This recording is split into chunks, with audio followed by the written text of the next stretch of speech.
पंडित राम प्रसाद बिस्मिल जी को जब फांसी की सजा सुनाई दी जा रही थी, तब वहाँ के माननीय जज जी ने उनसे अपने पक्ष को रखने के लिए उन्हें सरकारी रूप से एक लक्ष्मी नारायण जी जैसे वकील को उन्होंने चुना था। पर पंडित राम प्रसाद बिस्मिल जी ने उन्हें अपने पक्ष में उनका पक्ष रखने के लिए स्पष्ट रूप से मना कर देते हैं और अपना स्वयं पक्ष रखते हैं।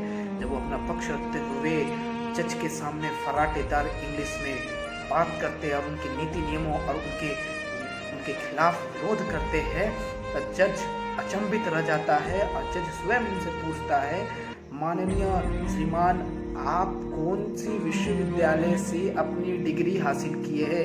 तब पंडित राम प्रसाद बिस्मिल जी कहते हैं कि excuse me sir, a king maker अर्थात विश्व सम्राट बनाने वाले को किसी विश्वविद्यालय की डिग्री लेने की आवश्यकता नहीं रहती है। जिसे जज एकदम अचंभित हो जाता है, चिढ़ जाता है और उनकी याचिका को खारिज कर देता है। ऐसे पंडित राम प्रसाद बिस्मिल जी कहते हैं, माँ, मैं फांसी से नहीं डरता हूँ, मैं 1000 बार भारत माता की सेवा के लिए अपना 100 बार फांसी पर चढ़ने के लिए तैयार हो जाऊंगा। माँ, दुख तो इस बात का है, आज मन रुदित है, आंखों में आंसू है, इसलिए क्योंकि माँ मैं तेरी सेवा नहीं कर पाया।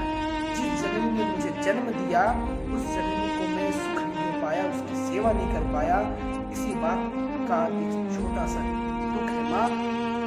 तो यहाँ एक माँ, मैं ईश्वर से भी प्रार्थना करूंगी, मेरी कोख से तुम 100 बार जन्मे और 100 बार इस मातृभूमि की रक्षा के लिए तुम बलिदान हो जाए।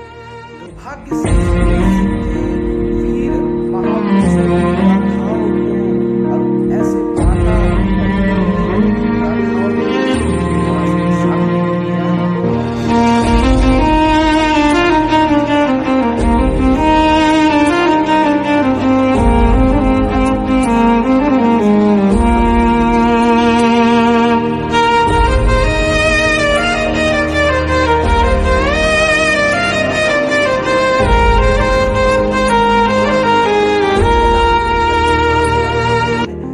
महापुरुषों की गाथाओं को समाज में छात्रों के बीच लाने का एक अभियान लेना चाहिए था। पर दुर्भाग्य से कुछ वामपंथी षड्यंत्रकारियों ने हमारे इतिहास को छिन्न भिन्न करने का जो साहसपात किया है, वो आज समय आ गया है। आज़ादी का अमृत महोत्सव पूरे देश भर में मनाया जा रहा है।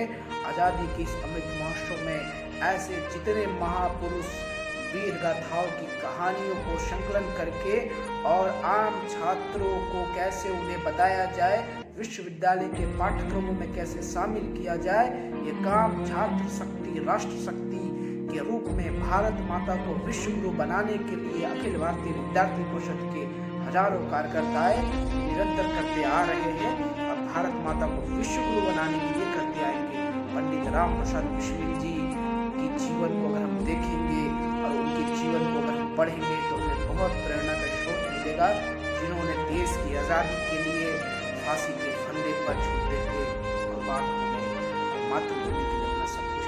एक गीत है, जैसे जैसे रण करते रहे बढ़ते भी रहे और शीश कटे सम्मानों में, अमृत सी यह स्वाधीनता भारतवर्ष के नाम की। ना जाने कितने महापुरुषों